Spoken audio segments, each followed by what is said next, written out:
nessa hora foi o único momento, assim, que eu me lembro que eu realmente achei que pudesse ir de arrasta pra cima.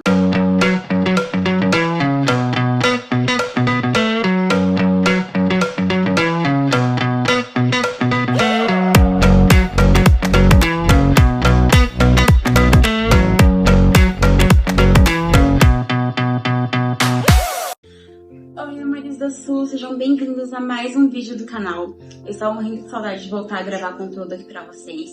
E eu não poderia deixar de gravar o primeiro vídeo de retorno, que seria o meu relato de parto, que vocês tanto pediram aí nas simples vizinhas. E se você ainda não é inscrito no canal, já aproveita e se inscreve, deixa o seu like e ativa as notificações, porque vai vir muito conteúdo bacana por aí, ok? Então vamos lá. Eu já deixei tudo anotado aqui por datas, para que nada passe batido, né? Como vocês sabem, eu engravidei ali por volta do final de novembro, né? Já que eu descobri a gestação. Demorei um pouquinho para anunciar para vocês. Deixei para anunciar ali por volta do final das 12 semanas, né? Me senti mais segura com isso. E estava fazendo o pré-natal, todo o acompanhamento, todos os exames, tanto meus quanto do bebê, estava tudo certo até então. Porém, por volta aí de 16, 18 semanas de gestação, comecei a ter muito inchaço, né? Vou ver se eu acho o vídeo, vou deixar aqui pra vocês no cantinho. Muito inchaço nos pés, mão, papada, rosto. E aí, minha médica começou a medir ali a pressão, né? Acompanhar mais de perto. E aí eu fui fazer ultrassom morfológico de segundo trimestre. Nesse ultrassom, deu uma alteração em uma das artérias do cordão umbilical. E aí, o médico que fez o ultrassom, ele falou que o procedimento, né, mais adequado para conversar com a ginecologista seria entrar com profilaxia, né, que seria o uso de cálcio e AS, e a minha doula também recomendou isso. Então, conversando com a minha obstetra, né, com a minha ginecologista, ela entrou com essa medicação, e aí como os inchaços persistiram após isso, mesmo com a medicação e mesmo em fazendo o exame, depois de 2 semanas a artéria ela não reverteu, continuou tendo alteração, então nós entramos com a medicação para pressão, tá? Mesmo tomando essa medicação para pressão, a minha pressão ela continuava tendo ali seus picos, né? E aí o que aconteceu? Eu vou colocar aqui para vocês já por data, para vocês acompanharem aí esse histórico, tá?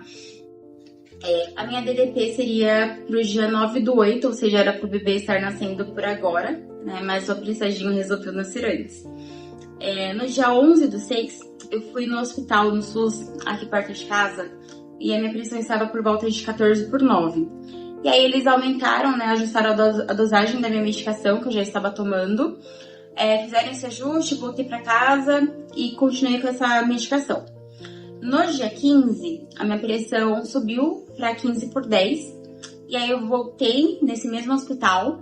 Eles alteraram novamente a medicação, né? Me medicaram lá no hospital, e aí eu retornei para casa. Porém, no dia 17, né, desse mesmo mês, a minha pressão, ela chegou em 17/11, e o único sintoma que eu senti foi uma enxaqueca bem forte. E aí eu tomei, né, medicação, me automediquei, fiz uma compressa de gelo para poder passar essa enxaqueca. Inclusive, não façam isso em casa, principalmente se você for gestante, né? Não se automedique, não faça como eu fiz, que foi algo muito errado, inclusive. Mas a dor de cabeça resolveu passar. E até aí, ok. Continuei fazendo as medições ali, né, da pressão. Todo dia eu fazia medição de pressão, pelo menos umas 2 vezes por dia.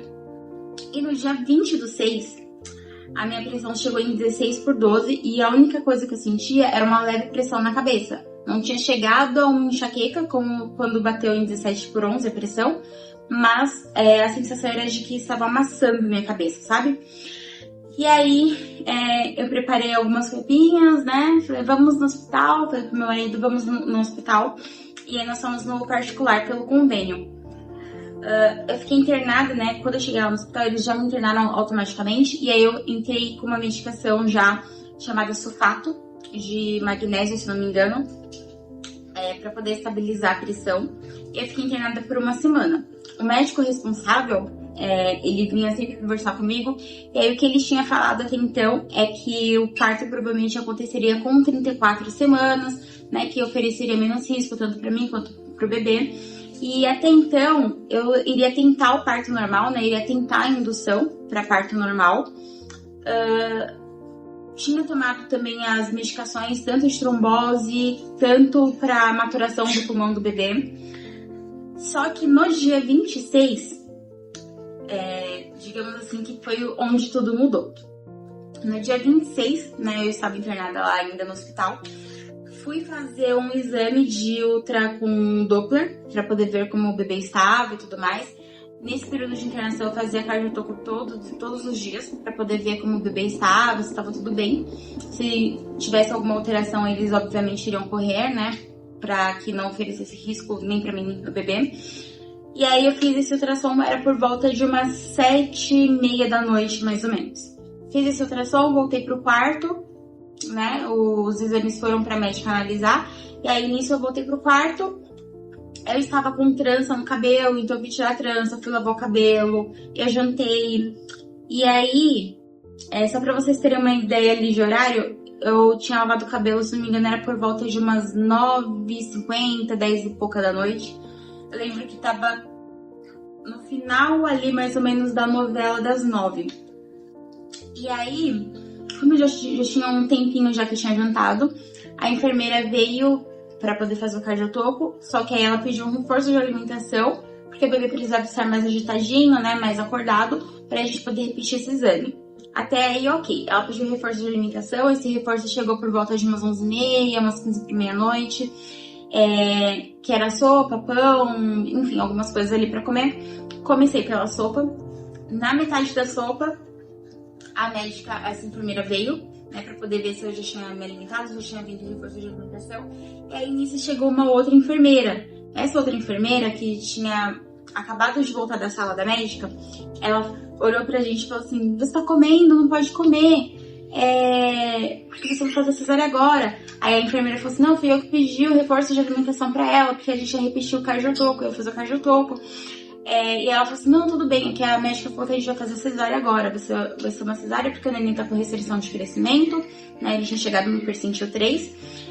Então nós vamos fazer a cesárea agora. Então ela não pode comer. Aí nisso eu interrompi a alimentação. Só que eu tinha lavado o cabelo, tinha feito refeição, né? E tinha tomado remédio de trombose, não tinha muito tempo. E aí nós fomos para um outro quarto, um quarto de semi-UTI, onde eu voltei a tomar o sulfato para poder dar uma estabilizada ali na pressão, porque minha pressão estava tendo pico nesse dia, né? Pico de 15/10, 16/9, então tava nessas oscilações assim. E aí, como eu já estava nessa medicação novamente para poder estabilizar a pressão, nessa hora foi o único momento assim que eu me lembro que eu realmente achei que pudesse ir de arrasta pra cima, porque até então eu tentei ficar o mais tranquila possível, não pesquisei muito sobre o síndrome de pré-eclâmpsia nem nada, pra não ficar ansiosa, não ficar nervosa e não vir a ter um parto prematuro ali. Mas nessa hora, a anestesista que estava fazendo o plantão, ela meio que se recusou a fazer ali, ela teve umas objeções para fazer o parto, né? É o que ela estava conversando com a equipe que faria o parto nesse horário, né? Que estavam todos de plantão ali. Ela falou o seguinte: olha, se a médica quiser muito fazer, se a pressão dela não estabilizar, nem um pouquinho agora que dê pra gente esperar, se ela quiser muito fazer o parto agora, a gente faz.